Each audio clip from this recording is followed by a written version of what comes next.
No subject discipline can move forward aggressively unless they have an understanding of what has been discovered before. For Turfgrass, that boils down to the Turfgrass information file. What we do here in the Turfgrass Information Center is to support better science-based management of turfgrasses and turfgrass facilities. Students who study turfgrass, researchers who come up with new developments that will aid the industry, as well as the practitioners who maintain local golf courses, athletic fields, sports turf in general. It gives them the information that they need to make the right decision. Now you can have access through what has developed with the Michigan State Turfgrass Collection to where you can have access to most of the research that's been conducted on the prime problem areas. That's invaluable to a researcher, that you're not going in and duplicating what already has been done. Having access to information is critical, and with the Turfgrass Information Center being basically a one-stop shop, I mean, obviously that makes it a very powerful resource for us in the industry. Over the years, it has been just a phenomenal resource for me to be able to access. If I have a need for information, there is no library in the world as significant as this one. The Turfgrass information file is available worldwide through the internet, so virtually anyone can get at it.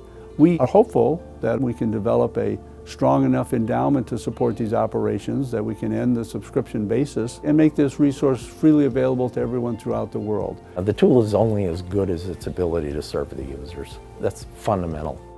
The Turfgrass Information Center is actually more powerful than Google, because when you're specific to our industry, there's nothing more powerful than what's being developed within that system. As librarians, we kind of have this feeling that we like to make information freely available to people, not just to those who can afford it or afford access. So one of the real goals of this campaign is to get us out of the subscription basis altogether and just turn this on so that anybody in the world can come to us electronically and get access to TGIF. And that's one of the components that we're striving for is in a campaign to try to build the endowment. The reality is, if it's over 20 years old, unless someone took the time to scan that material and make it available, by definition it's not in Google. The bulk of the turfgrass materials nobody else is going to do, and that's going to fall to us to both index them in TGIF and digitize them.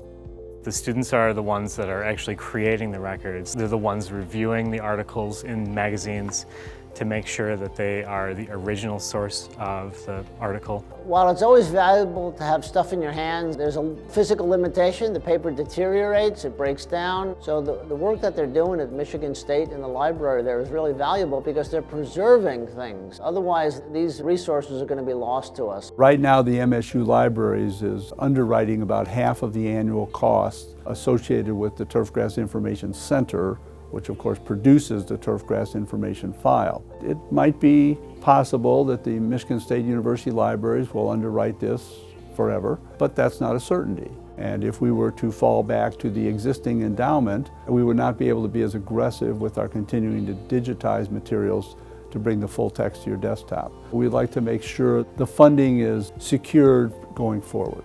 Our users are our supporters, are our donors, are the folks that also generate the literature, and we are the custodians of the print record, and going forward increasingly the custodians of the digital record. We really hope that whoever is watching this will consider making a donation to our endowment. This information is freely available around the world, things will be better. So we would hope people would seriously consider support. We would be glad to engage in conversations about how you might help us ensure that the Turfgrass Information Center moves forward in a stable manner in perpetuity, and that ensures that the Turfgrass information file will always be there for people to use.